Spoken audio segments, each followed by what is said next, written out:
CPM കേന്ദ്ര committee അംഗവും മുൻ മന്ത്രിയുമായ EP ജയരാജന്റെ ആത്മകഥ പുറത്തിറങ്ങുന്നു. നവംബർ 3 കണ്ണൂരിൽ മുഖ്യമന്ത്രി പിണറായി വിജയൻ പ്രകാശനം ചെയ്യും. മാതൃഭൂമി ബുക്സാണ് പ്രസാധകർ.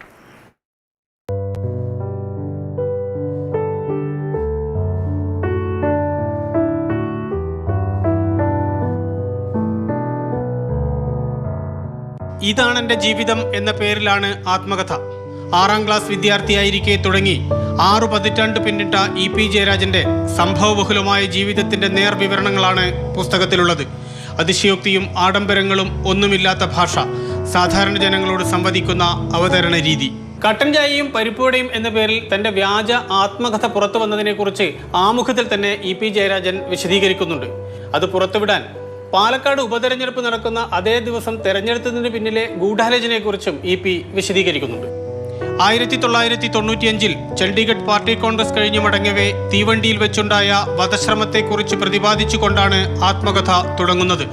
ഞാൻ ജീവിച്ചിരിക്കുന്നു എന്ന പേരിലുള്ള ആ അധ്യായത്തിൽ വെടിയേറ്റത്തിന് പുറമെ താൻ നേരിട്ട മറ്റ് ആക്രമണങ്ങളെക്കുറിച്ചും വിശദീകരിക്കുന്നുണ്ട്. വിദ്യാർത്ഥി യുവജന പ്രസ്ഥാനങ്ങൾ, മന്ത്രിസ്ഥാനം, വിവാദങ്ങൾ, ദേശാഭിമാനി ജനറൽ മാനേജർ സ്ഥാനം, സ്പീക്കറുടെ ഡയസിലെ സമരം, വൈദേകം, വർഗീസുമായുള്ള ബന്ധം, വിസ്മയ കണ്ടൽ പാർക്കുകൾ തുടങ്ങി സമഗ്രമായ രാഷ്ട്രീയ ജീവിതരേഖയാണ് EP-യുടെ ആത്മകഥ. നടന്മാരായ മുരളി, ശ്രീനിവാസൻ തുടങ്ങിയവർക്കൊപ്പമുള്ളതടക്കം അപൂർവമായ ഫോട്ടോഗ്രാഫുകളും ആത്മകഥയിൽ ഉൾപ്പെടുത്തിയിട്ടുണ്ട്. ആമുഖവും അനുബന്ധവും ഉൾപ്പെടെ 35 അധ്യായങ്ങൾ അടങ്ങിയതാണ് ആത്മകഥ. നവംബർ 3 വൈകിട്ട് 4 മണിക്ക് കണ്ണൂർ ടൗൺ സ്ക്വയറിൽ T. പത്മനാഭൻ പുസ്തകം ഏറ്റുവാങ്ങും. മാതൃഭൂമി ന്യൂസ്, കോഴിക്കോട്.